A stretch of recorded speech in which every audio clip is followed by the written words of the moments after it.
हाँ जी, hello students. ਅੱਜ ਆਪਾਂ ਲੈਕਚਰ ਨੰਬਰ 3 ਇੰਟੈਗ੍ਰੇਸ਼ਨ ਤੇ ਪਹੁੰਚ ਗਏ ਹਾਂ। ਪਹਿਲਾ ਬੇਸਿਕ ਲੈਕਚਰ ਸੀ, ਦੂਸਰੇ ਵਿੱਚ ਆਪਾਂ ਨੇ NCERT ਸੋਲਵ ਕਰਨ ਦੀ ਕੋਸ਼ਿਸ਼ ਕੀਤੀ ਤੁਹਾਡੇ ਕੋਲ, ਠੀਕ ਹੈ ਜੀ। ਇਸੇ ਤਰ੍ਹਾਂ ਤੀਜਾ ਬੇਸਿਕ ਹੋਏਗਾ, ਫਿਰ ਉਹਦੇ ਉੱਤੇ ਆਪਾਂ NCERT ਸੋਲਵ ਕਰਨ ਦੀ ਕੋਸ਼ਿਸ਼ ਕਰਾਂਗੇ। ਜਿਹੜਾ ਟਾਰਗੇਟ ਇਹ ਹੈ ਕਿ ਪਹਿਲਾਂ NCERT ਕੰਪਲੀਟ ਕਰ ਲਈ ਜਾਵੇ। ਜਦੋਂ ਤੁਹਾਡੀ NCERT ਕੰਪਲੀਟ ਹੋ ਜਾਏਗੀ ਉਸ ਤੋਂ ਬਾਅਦ additional questions, additional types plus ਜਿਹੜੀ ਤੁਹਾਨੂੰ ਸਕਸੈਸ ਫਾਈਲ ਮਿਲੀ ਹੈਗੀ ਹੈ ਤੁਹਾਡੇ ਕੋਲ। ਸੋ ਡੇ 1 ਹੀ ਨਹੀਂ ਤੁਸੀਂ ਕਹਿ ਸਕਦੇ ਵੀ ਸਕਸੈਸ ਫਾਈਲ ਹੁਣ ਮੈਂ ਸਟਾਰਟ ਕਰਦਾ। ਡੇ 1 ਤਾਂ ਨਹੀਂ ਸਕਸੈਸ ਫਾਈਲ ਹੋ ਸਕਦੀ, ਬਟ ਤੁਸੀਂ ਹੌਲੀ ਹੌਲੀ ਉਸ 'ਚੋਂ ਕੁਐਸਚਨਸ ਜਿਹੜੇ ਹੈਗੇ ਉਹ ਕਰਨੇ ਸ਼ੁਰੂ ਕਰ ਦੋਗੇ, ਠੀਕ ਹੈ ਜੀ। ਤਾਂ ਬਾਈ ਸਬਸਟੀਟਿਊਸ਼ਨ ਲਈ ਨਾ ਸਾਡੇ ਕੋਲ ਦੋ ਰੂਲ ਨੇ ਤੁਹਾਡੇ ਕੋਲ। ਰੂਲ ਨੰਬਰ 1 ਇਹ ਹੈਗਾ ਤੁਹਾਡੇ ਕੋਲ, ਕਿਉਂਕਿ ਅਸੀਂ ਇਹ ਦਿਮਾਗ 'ਚ ਬਿਠਾ ਲੈਣਾ ਹੈਗਾ, ਅਗਰ ਮੇਰਾ ਫੰਕਸ਼ਨ ਹੋਵੇ ਉਹਦਾ ਡੈਰੀਵੇਟਿਵ ਉੱਤੇ ਬੈਠਾ ਹੋਵੇ ਜਾਂ ਕੋਈ ਤੋੜ ਭੰਨ ਨਾ ਬਣਦਾ ਹੋਵੇ ਤਾਂ ਇਹਦਾ ਆਨਸਰ ਹੁੰਦਾ ਹੈ log of fx plus C. Rule number 2 ਕੀ ਹੈ? ਰੂਲ ਨੰਬਰ 2 ਇਹ ਹੈ ਕਿ ਅਗਰ fx ਦੀ ਪਾਵਰ n ਹੋਵੇ ਤੇ ਇਹਦੇ ਗਵਾਂਢ ਵਿੱਚ ਡੈਸ਼ ਬੈਠਾ ਹੋਵੇ ਤਾਂ ਇਹਦਾ ਜਿਹੜਾ ਆਨਸਰ ਆਉਣਾ ਹੈ ਇਸ ਦੋ ਰੂਲ ਦੇ ਉੱਤੇ ਇੰਟੈਗ੍ਰੇਸ਼ਨ ਬਾਏ ਸਬਸਟੀਟਿਊਸ਼ਨ ਬਣਦੀ ਹੈਗੀ ਹੈ। ਮਤਲਬ ਤੁਹਾਨੂੰ ਜਿਹੜਾ ਬੁੱਕ ਵਿੱਚ ਹੈਡਿੰਗ ਦਿੱਤਾ ਹੋਏਗਾ ਨਾ ਸੈਕਿੰਡ ਐਕਸਰਸਾਈਜ਼ ਲਈ, ਉਹ ਲਿੱਤਾ ਹੋਏਗਾ ਇੰਟੈਗ੍ਰੇਸ਼ਨ ਬਾਏ ਸਬਸਟੀਟਿਊਸ਼ਨ।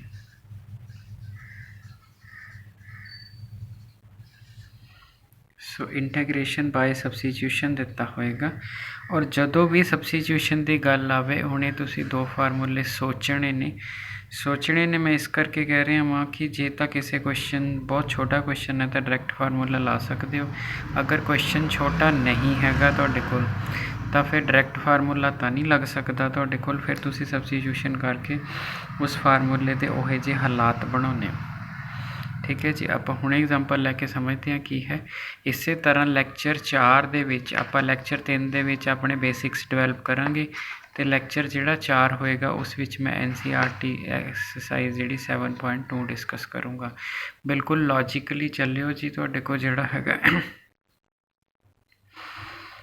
ਅਤੇ ਆਪਾਂ ਜਿਹੜਾ ਹੈਗਾ ਤੁਹਾਡੇ ਕੋਲ। ਸੋ ਲਓ ਜੀ, ਇੰਟੈਗ੍ਰੇਸ਼ਨ ਬਾਏ ਸਬਸਟੀਟਿਊਸ਼ਨ ਕਰਨਾ। ਸਭ ਤੋਂ ਪਹਿਲਾਂ ਆਪਾਂ ਆਹੀ ਲੈ ਲਈਏ, ਆਪਾਂ ਇੱਕ ਟੈਂਜੈਂਟ ਐਕਸ ਲਈਏ। ਟੈਂਜੈਂਟ ਐਕਸ ਹੁੰਦਾ sign x over cos X. ਮੈਂ ਡਾਇਰੈਕਟ ਔਰ ਇਨਡਾਇਰੈਕਟ ਦੋਵੇਂ ਤਰੀਕੇ ਨਾਲ ਕਰਕੇ ਦਿਖਾਉਂਦਾ ਵਾ ਫਾਰਮੂਲਾ। ਹੁਣ ਤੁਹਾਨੂੰ ਪਤਾ ਹੈ ਕਾਸ ਦਾ ਡੈਰੀਵੇਟਿਵ ਮਾਈਨਸ ਸਾਈਨ ਹੁੰਦਾ, ਸੋ ਇਹਦੇ ਅੱਗੇ ਮਾਈਨਸ ਲਾ ਕੇ ਬਾਹਰ ਮਾਈਨਸ ਰੱਖ ਲਈ, ਕੋਈ ਫਰਕ ਤਾਂ ਨਹੀਂ ਪੈਂਦਾ। ਮਾਈਨਸ ਨਾਲ ਗੁਣਾ ਮਾਈਨਸ, ਸੋ ਬਾਹਰ ਤਾਂ ਮਾਈਨਸ ਹੈਗਾ ਹੀ ਹੈਗਾ ਹੈ। ਇੱਥੇ ਮਾਈਨਸ ਸਾਈਨ ਐਕਸ ਅਤੇ ਕਾਸ ਐਕਸ। ਕਾਸ ਦਾ ਡੈਰੀਵੇਟਿਵ ਉੱਤੇ ਪਿਆ, ਇਹਦਾ ਮਤਲਬ ਇਹਦਾ ਆਨਸਰ ਆਊ minus log of cos x plus c. ਇਹ ਤੁਹਾਡਾ ਆਨਸਰ ਆ ਗਿਆ। ਤੁਸੀਂ ਡਾਇਰੈਕਟਲੀ ਉੱਪਰ ਫਾਰਮੂਲਾ ਦੇਖਿਆ ਅਤੇ ਤੁਸੀਂ ਕੁਐਸਚਨ ਕਰ ਦਿੱਤਾ, ਠੀਕ ਹੈ। ਦੈਨ ਸਬਸਟੀਟਿਊਸ਼ਨ ਮੈਥਡ ਕੀ ਹੈਗਾ ਤੁਹਾਡੇ ਕੋਲ? ਆਹੀ ਚੀਜ਼ ਆਪਾਂ ਲਿਖੀ ਟੈਂਜੈਂਟ ਐਕਸ ਡੀ ਐਕਸ, ਇਸ ਨੂੰ ਆਪਾਂ ਲਿਖਿਆ sine x over cos x d x. Sine x over cos x d x ਲਿਖ ਦਿੱਤਾ। ਜਦੋਂ ਆਪਾਂ ਲਿਖ ਦਿੱਤਾ ਤਾਂ ਮੈਨੂੰ ਪਤਾ ਹੈ ਕਾਸ ਦਾ ਮਾਈਨਸ ਸਾਈਨ ਹੁੰਦਾ, ਮਾਈਨਸ ਐਡਜਸਟ ਹੋ ਜੂ। ਮੈਨੂੰ ਪਤਾ ਵੀ ਡੈਰੀਵੇਟਿਵ 'ਚ ਰਕਮ ਆਉਂਦੀ ਹੈ ਤਾਂ ਨਾ ਮੈਂ ਕਾਸ ਐਕਸ ਨੂੰ ਟੀ ਪੁੱਟ ਕਰ ਦਿੱਤਾ, ਡੈਰੀਵੇਟਿਵ ਕਰ ਦਿੱਤਾ। ਹੁਣ ਬੜਾ ਧਿਆਨ ਨਾਲ ਦੇਖਣਾ, derivative with respect to x ਕਰਦੇ ਹਾਂ ਆਪਾਂ। ਧਿਆਨ ਨਾਲ ਸੁਣਨਾ, ਕਿਉਂਕਿ ਕਰਦੇ ਕੁਛ ਹੋਰ ਹਾਂ ਲਿਖਦੇ ਕੁਛ ਹੋਰ ਹਾਂ, ਬੱਚੇ ਨੂੰ ਕਨਫਿਊਜ਼ਨ ਹੋ ਜਾਂਦੀ ਹੈ। Differentiate with respect to x ਕਰਦੇ ਹਾਂ। ਕਾਸ ਦਾ ਕੀ ਹੋ ਜਾਊਗਾ? Minus sine x, d t ਦਾ ਡੀ ਟੀ ਐਕਸ ਹੋ ਜਾਊ। ਡੈਰੀਵੇਟਿਵ ਐਵੇਂ ਹੁੰਦਾ। ਫਿਰ ਇਹ ਉੱਧਰ ਕ੍ਰੋਸ ਕਰ ਦਈਦਾ ਇੱਦਾਂ, ਅਤੇ ਬਸ ਇੱਕ ਟਰਡੀਸ਼ਨ ਬਣ ਜਾਂਦੀ ਹੈ। ਫਿਰ ਜਿਹੜੀ ਟਰਡੀਸ਼ਨ ਇਹ ਹੈ ਵੀ ਤੁਸੀਂ ਕਾਸ ਦਾ ਮਾਈਨਸ ਸਾਈਨ ਡੀ ਐਕਸ ਨਾਲ ਡੀ ਟੀ ਪਾ ਦਿਓ। ਆਹ ਸਟੈਪ ਜ਼ਿਆਦਾਤਰ ਕਿਤਾਬਾਂ 'ਚ ਨਹੀਂ ਲਿਖਿਆ, ਬਟ ਅਸਲ 'ਚ ਇੱਦਾਂ ਹੁੰਦਾ ਹੈਗਾ। ਤਾਂ minus sine x d x ਹੋ ਗਿਆ। ਹੁਣ ਤੁਸੀਂ ਸਾਈਨ ਐਕਸ ਡੀ ਐਕਸ ਦੀ ਜਿਹੜੀ ਵੈਲਿਊ ਨੂੰ ਮਾਈਨਸ ਡੀ ਟੀ ਲਿਖ ਸਕਦੇ ਹੋ। ਤਾਂ ਤੁਸੀਂ ਉੱਪਰ ਚਲੇ ਜਾਓ, ਉੱਪਰ ਸਾਈਨ ਐਕਸ ਡੀ ਐਕਸ ਦੀ ਵੈਲਿਊ ਨੂੰ ਮਾਈਨਸ ਡੀ ਟੀ ਲਿਖ ਲਿਆ, ਨੀਚਲੇ ਨੂੰ ਟੀ ਪੁੱਟ ਕੀਤਾ ਹੀ ਸੀ, ਮਾਈਨਸ ਬਾਹਰ ਕੱਢਤਾ ਤਾਂ -1/t ਹੋਵੇ ਤਾਂ ਤੁਸੀਂ ਇਸ ਨੂੰ log t ਕਹਿ ਸਕਦੇ ਹੋ plus C. So log of t the value ਹੈਗੀ ਹੈ cos x ਪਲੱਸ ਸੀ। ਸੋ ਇਹ ਇਸ ਕੁਐਸਚਨ ਨੂੰ ਬੜਾ ਕਰਨ ਦਾ ਤਰੀਕਾ ਸੀਗਾ। ਕੰਪੈਰੀਜ਼ਨ ਦੇਖੋ ਜੀ, log of sin ਤੇ cos x। ਮੈਂ ਤੁਹਾਨੂੰ ਕਿਹਾ ਇਹ ਫਾਰਮੂਲੇ ਤੁਸੀਂ ਸੋਚਣੇ ਨੇ, ਤੁਹਾਨੂੰ ਐਂ ਲੱਗੇ ਵੀ ਡੈਰੀਵੇਟਿਵ ਉੱਤੇ ਪਿਆ ਹੈਗਾ। ਅਗਰ ਤੁਸੀਂ ਇਹ ਫਾਰਮੂਲੇ ਸੋਚਣੇ ਸ਼ੁਰੂ ਕਰ ਦਿੱਤੇ ਤੇ ਤੁਹਾਨੂੰ ਸਮਝ ਆ ਗਿਆ ਵੀ ਇਹ ਫਾਰਮੂਲੇ ਜਿਹੜੇ ਹੈਗੇ ਨੇ ਤੁਹਾਡੇ ਕੋਲ ਬਈ ਮੇਰੇ ਬਣ ਸਕਦੇ ਨੇ, ਦੈਨ ਸਬਸਟੀਟਿਊਸ਼ਨ ਕਰ ਦਿਓ, ਕੋਈ ਪ੍ਰੋਬਲਮ ਨਹੀਂ। ਹੁਣ ਕੁਐਸਚਨ ਡਾਇਰੈਕਟ ਫਾਰਮੂਲਾ ਕਿ ਸਬਸਟੀਟਿਊਸ਼ਨ, अगर एंड दे स्टैप ने बहुत बड़ा क्वेश्चन ऑलरेडी हो चुका है तो डायरैक्ट फार्मूला, अगर 1 नंबर का 2 नंबर का क्वेश्चन है तो डायरैक्ट फार्मूला, ठीक है। अगर लगे 4 नंबर का क्वेश्चन है छोटा हो रहा है तो सब्सटीट्यूशन। सो आ वाली चीज़ मैं की है टेंजेंट वाली, तो आ भी मैं चीज़ टेंजेंट वाली की है। सो ये सब्सटीट्यूशन हो गया, ये डायरैक्ट हो गया, ये बेसिक डिफरेंस है। आ 2 फार्मूले इंटैग्रेशन विच एक सवाल सॉल्व करके देखना है, चाहे तुसी कैनेडा जाके पढ़ना हो, चाहे अमरीका जाके पढ़ना हो, चाहे IIT च जाके पढ़ना हो, ठीक है। बिना इंटैग्रेशन नहीं, उत्थे डबल ट्रिपल आनी है, ठीक है जी।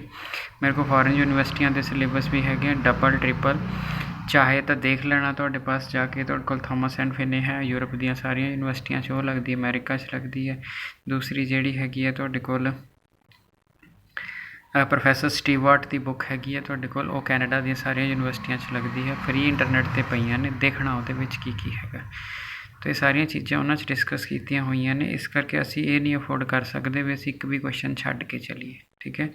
वैसे मैं करवा ही इदां रहा वां भी थोड़ी NCERT भी कवर होई जाए तो सारा कुछ। सो तुहानूं बेसिक टैकनीक्स दे विच जिहड़ा हैगा वो फर्क पता लग गया जी, ठीक है जी। सो ये पेज 1 हो गया जी, तुहाडा पेज नंबर 2 हो गया,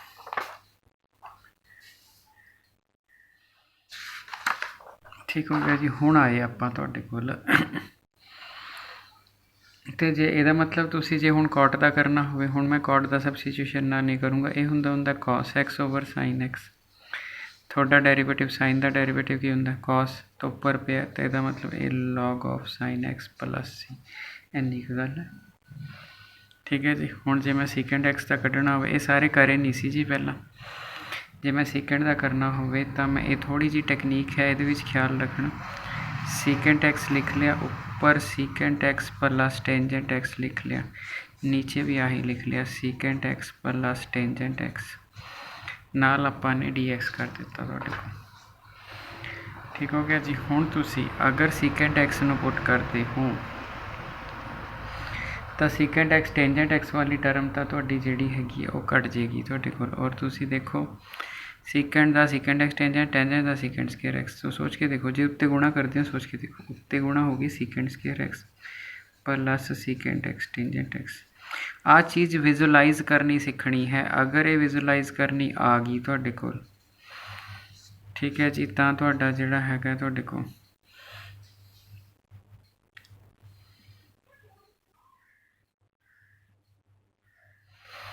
तो अगर आप जोड़ा है तो कोल ये लिख लिया। हूँ तुम सोच के देखो सीकेंड एक्स का derivative सीकेंड x tangent x, tangent का डेरीवेटिव सीकेंड स्क्वायर एक्स, थोड़ा डेरीवेटिव ऊपर पे है, ठीक है। सो ये ऊपर एफ डैश एक्स है, नीचे एफ एक्स है डी एक्स है, आंसर किया होगा log of f f x. यदा मतलब यदा आंसर किया आ गया log of secant x plus tangent x plus c, ठीक है जी। हुण कोई बंदा कहता नहीं जी मैं इसनों सबस्टीट्यूशन ना बड़ा करके करना, कोई दिक्कत नहीं, दोबारा लिख लेना वहाँ वाली चीज़ secant square x plus tangent x into secant x divided by secant x plus tangent x. तुसी हेठले नूं पुट करना है क्योंकि हेठले का डेरीवेटिव ऊपर पे है, ठीक। तो सीकेंड एक्स का डेरीवेटिव की हुंदा सीकेंड x tangent x plus tangent का की हुंदा सीकेंड स्क्वायर एक्स ते बराबर है की होगा d t by d x. D x हूँ क्रॉस होकर इधर आ जाऊगा secant x tangent x plus secant square x d x is equal to d t. सारी रकम है जी विद डी एक्स, ए डी टी बन गई, निचले वाली टी सी, आंसर किया गया log of t plus c. So log of secant x plus tangent x plus c. So मेरा ख्याल है जी तुहानूं समझ आ गया होएगा, घट्टो घट एक चीज़ तो क्लीयर होगी। अरे क्वेश्चन करने ने ये फार्मूला ड्राइव करना पेपर दे विच आ जाता है, इंटैग्रेशन की फाउंडेशन बहुत बहुत अच्छी चाहिए है। सो इस चीज़ का ख्याल रखना तुहाडे को। सो लो जी अपना आ भी हो गया तुहाडे कोल क्वेश्चन। ठीक है, हुण इहदा मतलब की होया, असी कुछ नवे फार्मूलिਆਂ ਦੀ इंटैग्रेशन ड्राइव कर ली। किहदी? टेंजेंट दी साडी हो गई जी तुहाडे कोल। ठीक है जी, कोटेंजेंट दी साडी हो गई, सीकेंट दी साडी हो गई। ठीक है जी, हुण कोसीकेंट दी तुसीं खुद तो कर लिओ, तुहाडे पास जिहड़ा हैगा कोसीकेंट एक्स डी एक्स, ਇਹਦੀ ਜਿਹੜੀ इंटैग्रेशन ਹੁੰਦੀ है ना log of cosecant x minus cotangent x plus c. So log of cosecant x minus cotangent x plus c, ये वाली जी ये इंटैग्रेशन हैगी है तुहाडे कोल। ठीक है जी, तो यदा मतलब की होया तुहाडे कोल हुण असी क्वेश्चन विच की देखना है, तो जिहड़ा हैगा असी क्वेश्चन विच की देखना है, मेन चीज़ आ है तुहाडे कोल। तो असी क्वेश्चन सिर्फ देखना कि कोई सबस्टिट्यूशन वाले हालात बनते हैं तुहाडे कोल। अगर कोई सबस्टिट्यूशन वाले हालात बनते हैं तो असी आराम दे नाल क्वेश्चन सबस्टिट्यूशन कर देनी है। तो जे बंदा कहे नहीं बनते जी तुहाडे कोल, ठीक है, फिर कोई होर हल होगा। एग्जाम्पल लैने आप, क्योंकि देखो पहली एक्सरसाइज 2 है ही सबस्टिट्यूशन, तो हालात तो बनने ही बनने ने। So log x square minus cos x cube आ गया, नाल डी एक्स आ गया। हुण बड़ा सौखा जिहा बड़ा ध्यान नाल तरीका देखना, एक वो तरीका की हैगा जी तुहाडे कोल, कदे भी मल्टीपल एंगल की इंटैग्रेशन होंदी है, कदे भी अलजबरिक पावर्स होण थोड़े को पॉलीनोमियल टाइप, वो इंटैग्रेशन च काम नहीं आती। इसका मतलब ये फालतू पावर है, इसने जाना है उरे मल्टीपल सब मल्टीपल्स ही होने चाहिए। तो बिना सोचे इनू तुसी टी पुट कर दो, differentiate with respect to x, so ये d t by d x आ जाएगा। तो तुहाडे लोग सैकेंड वाला स्टैप खा जाते हैं, वो ऐ लिखते हैं सीधा। चलो कोई गल नहीं, इन्नी रिलैक्सेशन साडे को है। हुण एक्स स्केयर डी एक्स की कल्ले की वैल्यू डी टी बाई 3 है, एक्स स्केयर डी एक्स की वैल्यू डी टी बाई 3 है। सो कॉस नहीं छेड़िया, इत्थे टी पुट करता, तो एक्स स्केयर डी एक्स की वैल्यू एक्स स्केयर आ रहा जी, आ एक्स स्केयर आ डी एक्स है, ये वैल्यू है डी टी बाई 3। सो ये 1/3 आ गया जी, इत्थे आ गया कॉस टी, नाल आ गया डी टी। कॉस की इंटैग्रेशन करांगे तो की आएगा, तुहानूं पता कॉस की इंटैग्रेशन साइन ही हुंदी हैगी है तुहाडे कोल, तो इसदा मतलब इत्थे साइन टी आ जाएगी प्लस सी। टी की वैल्यू वापस मोड़नी है, अगर ना मुड़ी तो एंड विच जाके क्वेश्चन गलत है, तो sine x cube plus c. सो आ तुहाडा आंसर आ गया एग्जाम्पल 1। ठीक है जी, सो बड़ी ईजी एग्जाम्पल है जी तुहाडे कोल जिहड़ा हैगा, तो आपने कर ली हैगी है तुहाडे कोल। ठीक हो गया जी, चलिए नैक्सट तो वो उत्ते तुहाडे कोल। ठीक है, अपनी स्ट्रैटेजी की है तुहाडे कोल, अपनी स्ट्रैटेजी की हैगी है बई, आपां सब तो पहला जिहड़ा हैगा है, पहला आपां बेसिक करिया करना है, फिर आपां NCERT करिया करनी है, फिर आपां बेसिक करिया करना, फिर आपां NCERT। बिल्कुल काली नहीं करनी हैगी तुहाडे कोल। ठीक है जी, सो चलिए जी नैक्सट वाले उत्ते तुहाडे कोल। तो आपां ने जिहड़ा हैगा है, मान लो तुहाडे कोल ਆਪਾਂ ਨੂੰ क्वेश्चन आ दे दिता, थोड़ा जिहा ऑड जिहा क्वेश्चन है, कोई दिक्कत नहीं, क्योंकि आप इन्ने फार्मूले तो भरे नहीं। वन का जो डेरीवेटिव होंगे 0 होंगे। ठीक है जी, तो जोड़ा है तुहाडे कोल लॉग एक्स का 1/x होंगे। यदा मतलब ये है कि जे तुसीं उपरली पुट करोगे तो तुहाडा काम सरदा है। हुण तुसीं पहला बंदा सोचदा जी पहला सर तुसीं कहंदे सी निचली पुट कर लो जी, तुहाडे पास उपर डेरीवेटिव बन जाता है। फिर एक होर चीज़ भी सर ने कही सी कि जे ए होवे ते नाल तुहाडा f'(x) होवे तां भी तुहाडा फार्मूला बनता है। वो की बनता है f(x) दी पावर n+1। सो सिर्फ इन्हां ते तुसी सिर्फ एक अपनी इमैजीनेशन बनानी है कि किस चीज़ नूं मैं पुट करदा। अगर इस एक्सरसाइज चो लंघ गए ना कंफर्टेबली तुहाडे कोल, उस तो बाद कोई एक्सरसाइज नहीं जिहड़ी तुहानूं रोक पावे। ठीक है जी, हुण तुसी सोच के देखो ना, मैं इनू इस फॉर्म च सोचां, इहदी पावर 1/2 नाल इनू मैं सोचां। हुण तुसीं साफ सोचो, इहदा जिहड़ा डेरीवेटिव है, इहदा डेरीवेटिव 2/x है, तो 1/x तो हैगा ही हैगा, 2 लगा दांगा तो एडजस्ट हो जाएगी। सो कॉन्सटेंट की तो कोई दिक्कत नहीं होंदी, तो बाहरों भी मल्टीप्लाई डिवाइड करके एडजस्ट हो सकता है। इसदा मतलब आ फार्मूला लगना ही लगना, जे लगना ही लगना तो पुट इस चीज़ ने होना होंदा। सो 1+2 log x नूं आपां टी पुट कर दिता। सो 2/x dx आ गया जी, नाल dt आ गया, तो इधर dx/x की वैल्यू आ गई 2 टाइम्स dt। हुण इसनूं तुसीं टी पुट कीता सी, 1/2 सीगा ही सीगा, dx/dt इहदी वैल्यू आ गई 2t dt। सो 2 असीं बाहर कढ लिया, t की पावर 1/2 dt। हुण 2 असीं बाहर कढ लिया, t की पावर 3/2 नीचे 3/2 प्लस c। ठीक है जी। सो 4/3 टी दी पावर 3/2 प्लस ठीक है जी। क्या हले जड़ा है तुहाडे कोल, ठीक है जी। ये तुहाडे कोल सो 2 उपर सीगा अपने को, ठीक है जी। 2 की वैल्यू तो आ गई तुहाडे कोल 1/2 3/2, ठीक है। हुण आपां ने इत्थे वैल्यू फिल करनी है क्योंकि आपां दूजी तरह का क्वेश्चन लै नहीं सकते हैगे तुहाडे कोल। तो फिर की वैल्यू फिल करोगे तुहाडे कोल,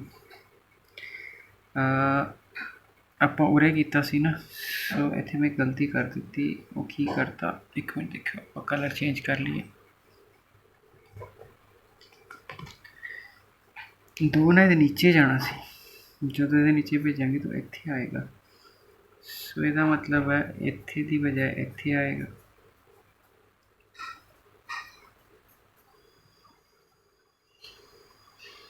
सो ये वाली चीज़ आ गई सी। सो ख्याल रखना जी कई बार उत्ते नीचे हो जाता है।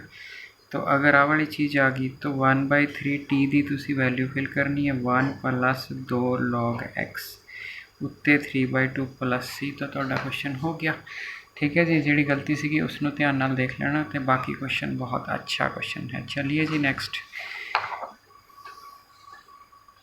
हाँ जी, उस तो बाद आ गए आपां तुहाडे कोल, मान लो तुहाडे पास ये भी बहुत अच्छा क्वेश्चन है। सीकेंट स्केयर इत्थे 3 टेंजेंट स्केयर एक्स, ठीक है जी। नीचे 1 + x² dx, ठीक है जी। सो साफ नज़र आ रहा है। देखो पहली चीज़, सब तो बड़ी चीज़ सर, एंगल एंगल हैगा जिहड़ा तुहाडा, एंगल विच सिर्फ मल्टीपल्स और सब मल्टीपल्स हो सकते हैं।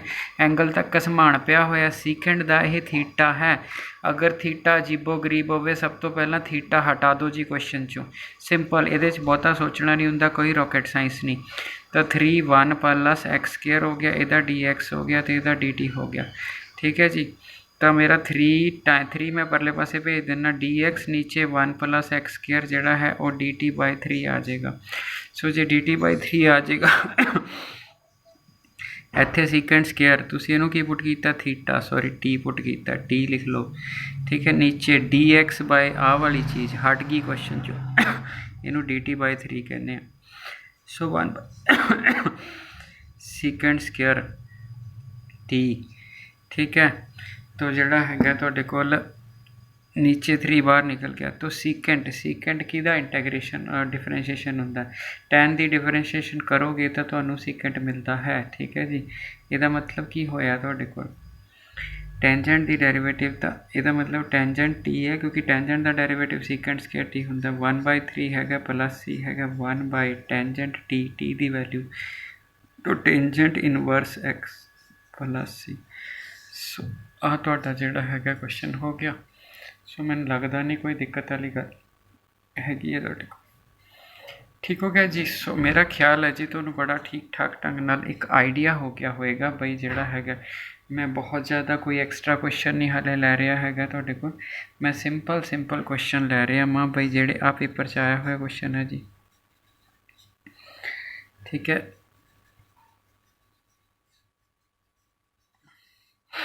ਤੁਹਾਨੂੰ सक्सैस बुकलेट सारिਆਂ ਨੂੰ मिल चुकी है जी। अपनी सक्सैस बुकलेट चो इंटैग्रेशन स्टार्ट कर देना ਜਿਹੜਾ क्वेश्चन ਹੁੰਦਾ ਹੈਗਾ।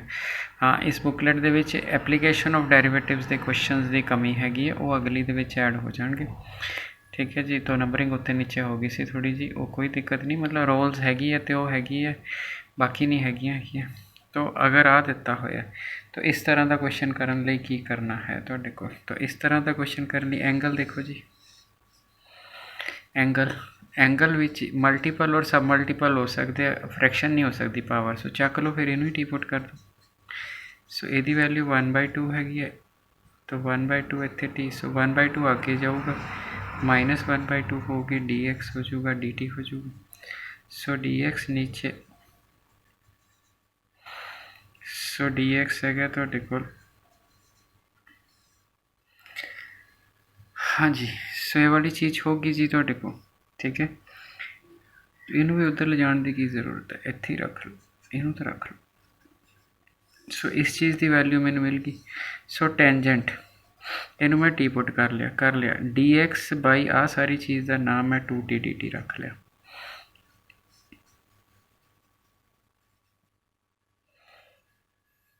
सो टेंजेंट का, ਠੀਕ ਹੈ ਜੀ। ਆਪਾਂ ਸਟਾਰਟਿੰਗ ਵਿੱਚ ਹੁਣ ਜਦੋਂ ਸ਼ੁਰੂ ਕੀਤਾ ਸੀ ਤਾਂ ਟੈਂਜੈਂਟ ਦਾ ਹੀ ਕੀਤਾ ਸੀ minus log of cos x, so cos t plus c, so minus 2 log of cos t, t की value so minus 2 log of cos, ठीक है जी। सो ये वाली जी चीज़ है अपनी बन गई तुहाडे कोल, ठीक है जी। मैनूं लगदा नहीं कोई दिक्कत वाली गल हैगी है, तुसीं आराम दे नाल जिहड़ा हैगा क्वेश्चन समझ गए होवोगे, ठीक है जी। सो इन्हां ते आपां ने हुण इस तो बाद आपां अगला लैक्चर मैं ज़्यादा वड्डा नहीं बनाया, सिर्फ बेसिक्स डिस्कस कीते ने क्योंकि आपां एक दिन च हुण 2-2 लैक्चर करने ने। हुण मैं NCERT जिहड़ी अगली एक्सरसाइज हैगी है, हुण इस तो बाद आपां किस एक्सरसाइज ते जाना जी तुहाडे कोल NCERT 7.2, ठीक है जी। सो नैक्सट लैक्चर मैं डिस्कस करदा जी 7.2। Thank you.